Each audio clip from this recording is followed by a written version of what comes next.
Hello everyone. History and earth की एक नई वीडियो लेक्चर में आप सबका वापस से स्वागत है। आज का हमारा जो वीडियो लेक्चर है उसका एक बहुत इम्पोर्टेंट उस पर हम एक बहुत इम्पोर्टेंट टॉपिक पर बात करेंगे जो हमारा है ग्रीको रोमन ट्रेडिशन, जिसे हम हेलेनिस्टिक ट्रेडिशन के नाम से भी जानते हैं, right. Before starting this video lecture I request you all, अगर आप सबको मेरे इनिशिएटिव से थोड़ी भी मदद मिलती या फिर आप दूसरों को इन वीडियो लेक्चर्स के थ्रू एक हेल्प करना चाहते हो, I would appreciate that part. Kindly like, comment, share, and subscribe to my video channel, to my videos. Do comment your feedback so that कि मुझे भी पता चलता रहेगा कि किस तरीके से मुझे खुद को इम्प्रूव करते रहना, राइट।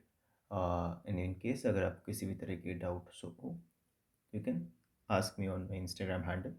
मुझे जैसे ही वक्त मिलेगा I will definitely respond to your queries, right? So without wasting much of your time, let's start. So when we talk about Greco-Roman tradition, ये सबसे पहले कि ये इम्पोर्टेंट टॉपिक क्यों है।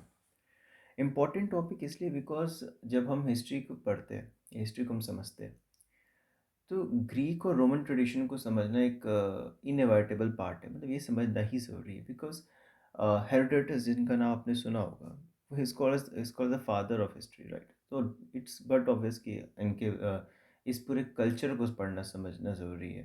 ऑल्दो अगर आप ग्रीक और रोमन ट्रेडिशन में पढ़ने की कोशिश करते हो, so it's a complete course in itself, क्योंकि किस तरीके से ये डेवलप किया, कितने स्कॉलर्स थे, किस तरीके से ये इवॉल्व हुआ, एंड इवेंचुअली किस तरीके से फाइनल शेप लेता है, एंड देन हाउ इट्स कैसे इसका इम्पैक्ट जो है वो रेस्ट ऑफ द वर्ल्ड पे हमें देखने को मिलता है। So that's it's has own importance, right. So Greco Roman tradition की बात करें तो ये जो ट्रेडिशन है हिस्ट्री राइटिंग की, वो शुरुआत हुआ था as name suggest ancient Greece में। और फर्स्ट नोन जो ऑथर है उनका जिन्होंने एक्चुअली ये टर्म दिया हिस्ट्री का, वो हेरोडोटस थे, is called as a father of history. और जो वर्क ऑफ हेरोडोटस है एंड उनके सक्सेसर्स थे, उन सब का जो एक यार्डस्टिक उन्होंने सेट किया था, वो that was something very important because वहाँ से एक बेस बन चुका था। एग्जैक्टली यहाँ से अब जो है फर्दर डेवलपमेंट्स होंगे। जितने भी हिस्टोरिकल वर्क्स हुए इनके अलावा, और जितने फीचर्स उनके जो वर्क थे वो एक्चुअली बहुत रिलेवेंट बने फ्यूचर स्कॉलर्स के लिए कि कैसे एक्चुअली जो है हिस्ट्री को लिखना है। ना सिर्फ हेरोडोटस, बाकी बहुत सारे स्कॉलर्स और भी थे, जैसे उनमें आते थुसिडाइड्स हो गए, लिवाई हो गए, टैसिटस हो गए। ये सारे वेल नोन स्कॉलर्स थे एंटिक्विटी के, राइट। 5th सेंचुरी BCE का टाइम ले तो उसे हम एग्जैक्टली अगर मैं बताऊं तो ये जो 5th सेंचुरी BCE का टाइम था, इसे प्राइमरी हम क्लासिकल जो एज होता है of Athens, right, in Greece, इसे हम बेसिकली कहते हैं classical age. And 1st century BC से लेकर 1st सेंचुरी अप्रॉक्सीमेट सी तक की हम बात करें तो उसे हम ऑगस्टन एरा हम कहते हैं, राइट। सो ये इम्पॉर्टेंट है क्योंकि इस टाइम पे जो एक रोमन एम्पायर का एक पूरा स्ट्रक्चर था वो अपने पीक पे पहुंच चुका था, राइट। जो वक्त है हिस्टोरियंस के, आप उनको लोकेट कर सकते हो with in different different political cultural milieu, right. And कोई इजी कोरिलेशन आप उसके बीच में बैठा नहीं सकते। एंड एक specific form of historical investigation definitely यहाँ से इमर्ज करती है। कई सारे जो हिस्टोरीज है उनको कंपोज किया गया था एज पार्ट ऑफ नेक्सस, जो आपको देखने मिलता है पावर और स्कॉलर्स के बीच में। किस लिए? कुछ चीज़ों के लिए जो कि कहीं ना कहीं पूरे थ्रू आउट द हिस्ट्री में समझ में आता है, that is legitimacy, right. Power और स्कॉलर्स के बीच में रहा प्राइड के लिए, प्रोस्पेरिटी के लिए, हेजेमनी के लिए।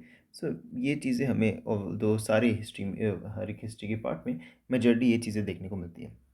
लिवाई एंड टैसिटस की बात करें, उन्होंने मेंशन किया था हिस्ट्रीज को आर नॉट सिंपली यूलॉजिस्टिक।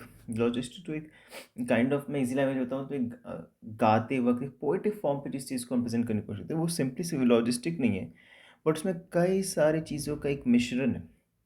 कई सारे एलिमेंट्स का एक मिश्रण है जो हमें प्रेजेंट पर्सपेक्टिव पे अवेलेबल है, राइट। एंड कहीं ना कहीं आप कह सकते हो इट्स, अगर उसको और दूसरे टर्म बोलो तो it's all about the anxieties, ठीक है। एंग्जाइटीज अबाउट द प्रेजेंट, मतलब आप प्रेजेंट में किस तरीके से चीज़ों को देखने की कोशिश कर रहे हो, वो क्या चीज़ें वो रेलिवेंट लग रही है। कहीं ना कहीं पास उस चीज़ से ज़्यादा आपको इफ़ेक्टिव देखने मिलेगा। मैं इसे थोड़ा और सिंप्लीफाई करने की कोशिश करूँ। For example, right, for example आज सिचुएशन ए है, like I am recording this video in lecture year 2024, month of January, right. ये जो पीरियड है, फॉर एग्ज़ाम्पल लेट्स से आज के दिन में कोई स्पेसिफिक गवर्नमेंट ए है, ठीक है, let's say A, let's say B, और 10 साल पहले या 15 साल पहले, लेट्स से अप्रॉक्सीमेट ईयर 2009, उस टाइम पे गवर्नमेंट सी थी, राइट।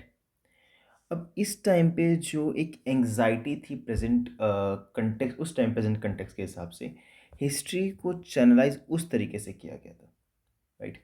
बट आज जो पार्टी या फिर गवर्नमेंट जो बी है, वो जो प्रेजेंट पर्सपेक्टिव सिचुएशंस को देख रही है, उसके वो जिस तरह से प्रेजेंट को डेवलप कर रही है, उसके अकॉर्डिंग जो हिस्ट्री है वो अपने आप को इफेक्टिव रोल देता है। मैं आपको इतने सिंपल वे में समझा सकता हूँ, राइट। इसकी बाद भी अगर आपको किसी डाउट होती है, you can simply ask me, ठीक है। Now we talk about Herodotus, तो हेरोडोटस की बात करें, इट्स वेरी इंपॉर्टेंट कि इनका फर्स्ट ऑफ ऑल जो टाइम पीरियड है ये नोट डाउन कर लीजिएगा, इट्स 484 टू 425 BC, राइट।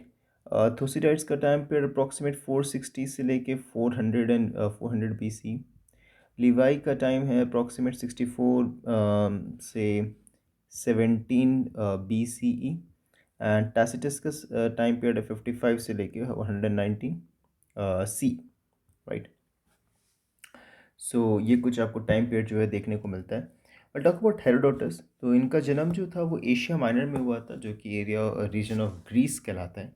और इन्होंने ट्रैवल किया था कई सारे एरियाज में, जिसमें वेस्ट एशिया, जिसमें आपका पैलेस्टीन का रीजन, बेबीलोन का रीजन, नॉर्थ अफ्रीका का रीजन, कई सारे आइलैंड्स जिसमें मेडिटेरेनियन रीजन भी आता है, और मेनलैंड ग्रीस उन्होंने घुमाई था। इन्होंने कई सारी चीज़ें के बारे में लिखा था, जिसमें एथेंस एक ऑब्वियसली एक बहुत इंपॉर्टेंट सेंटर एरिया था उनके स्टडीज़ का। एंड कंसिडरिंग और victory of Greek over the Palestine, एक विक्ट्री ऑफ सिविलाइजेशन ओवर बार्बेनिज्म इन्होंने मेंशन करी थी कि जो ग्रीक का या ग्रीस की जो जीत थी पैलेस्टीन के ऊपर, उन्होंने ग्रीस को सिविलाइज्ड एंड पैलेस्टीनियन को बारबेरियन इस तरीके से रिप्रेजेंट करने की कोशिश करा है, राइट। एंड ऐसे जो आइडियाज़ है कहीं ना कहीं आपको इवन मॉडर्न पीरियड पे, I would say pre modern period पे भी आप देखोगे तो कई सारे स्कॉलर्स से, खासकर यूरोपियन स्कॉलर्स या वेस्टर्न स्कॉलर्स इस व्यू पॉइंट को लेके चलते हैं, राइट।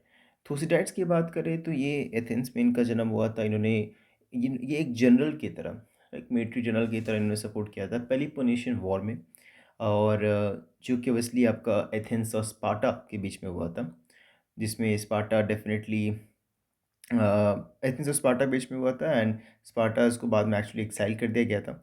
सो ये चीज़ें उन्होंने किस तरह क्योंकि ये जनरल थे एंड किस तरीके से इनका एक्सपीरियंस था वहाँ पे, तो उन्होंने इस चीज़ को यहाँ पे मेंशन करने की कोशिश करी है। वेल, सॉरी, मैंने बस स्पार्टा, सॉरी, थुसिडाइड्स को एक्साइल कर दिया गया था, राइट। थुसिडाइड्स को एक्साइल कर दिया गया था, इन्होंने पूरे एक्सपीरियंस को इस पे मेंशन करा था, राइट। लीवाई को बात करें तो ये जो थे कंटेम्प्रेरी थे किसके, ऑगस्टस के। ये ना ही सेनेटोरियल एलिट थे, सेनेटर के ना सेनेटर थे, ना ही एक पॉलिटिशियन थे। इन्होंने कई सारे वर्क्स को लिखा है, खासकर रोम के बारे में लिखा है, जिसमें से अप्रॉक्सीमेट 142 बुक्स लिखे थे इन्होंने, जिसमें से 100 के आसपास की, 100 बुक्स के आसपास थे वो खो गए थे। एंड इसके ऐसे जितनी भी हिस्ट्री डेवलप की गई रिगार्डिंग लिवाई, वो बेसिकली सेकेंडरी सोर्सेज के बेस पे ही करा गया, right. And now comes the Tacitus. जब हम टैसिटस की बात करते हैं तो ये एक बहुत ज़्यादा क्लोजली रिलेटेड थे इम्पीरियल एडमिनिस्ट्रेशन से। ये एक ओरेटर थे, और इनकी जो वर्क थी वो बिगेन हुई थी with the end of Augustus. And ये रिप्रेजेंट करते कंसर्न्स जो मिलिट्री एलिट्स के थे, जो रोल आर्मी ने पॉलिटिक्स में प्ले किया था, या फिर Roman elites by no mean एक होमोजीनियस एलिट थी। ये चीज़ भी उन्होंने बताने की कोशिश करी थी। No, objective of history writing की बात करते हैं, right. So objective history writing में समझना ज़रूरी है कि हिस्ट्री जो है वो शुरुआत हुआ था, और उसमें ये सॉरी, उसकी खुद की एक ऑब्जेक्टिव है। Let me take this way. History खुद की एक ऑब्जेक्टिव है, ठीक है। और हिस्टोरियंस का एक उसमें बहुत इंपॉर्टेंट होता है, कि हिस्टोरियंस का एक मेजर ऑब्जेक्टिव क्या होता है। हिस्ट्री नॉट हिस्ट्री के मेजर ऑब्जेक्टिव, हिस्टोरियंस जो होता है उनका खुद का एक ऑब्जेक्टिव होता है, जो होता है हिस्ट्री राइटिंग। अब हिस्ट्री राइटिंग करना क्यों ज़रूरी है? क्योंकि जो पास्ट में जो हमारे इवेंट्स हो रखे हैं, जो भी फैक्ट्स हैं, एक्सेट्रा एक्सेट्रा, उन सब की कोई मेमोरीज़ हैं, और उन सारे मेमोरीज़ में कुछ इंपॉर्टेंट इवेंट्स हैं जिनको प्रिजर्व करना ज़रूरी है, राइट।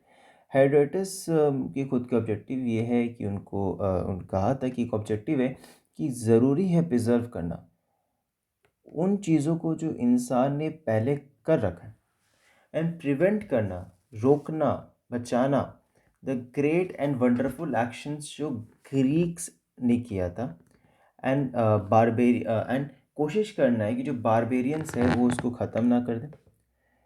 ग्लोरी को बचाना, रिकॉर्ड्स को बचाना, एंड उनको एक साथ रख के उसको एक बेटर वे में रिप्रेजेंट करना, it's all the part of it, right. Herodotus ने प्रोवाइड किया था एक narrative that was full, interesting and fascinating. Even include करते हैं वो एथनोग्राफिक अकाउंट्स, जो कि इवन ऑफन बॉर्डर करता है और रियल्म ऑफ फैंटेसीज।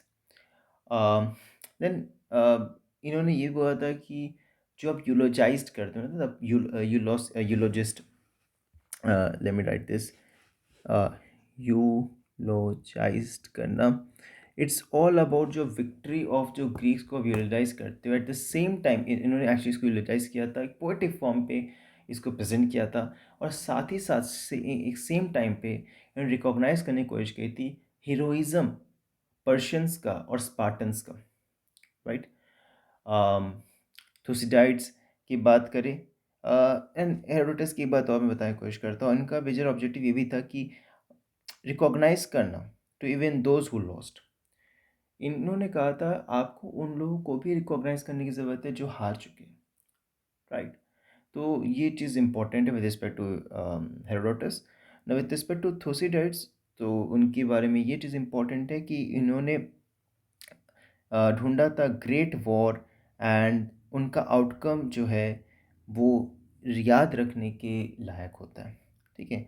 कि जो भी ग्रेट बड़े बड़े लड़ाइयाँ होती है और उनका जो परिणाम होता है, ठीक है, उनको याद रखना एक बहुत ही एसेंशियल पार्ट होता है हिस्ट्री का। तो थुसिडाइड्स ने इस चीज़ को देखा है, एंड ऑब्जेक्टिव इनका ये रहा है।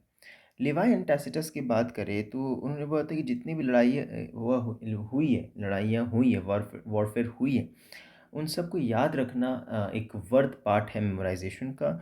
एंड जो भी टोन है आपके मोरल कंसर्न का, that should be distinguish the account, right.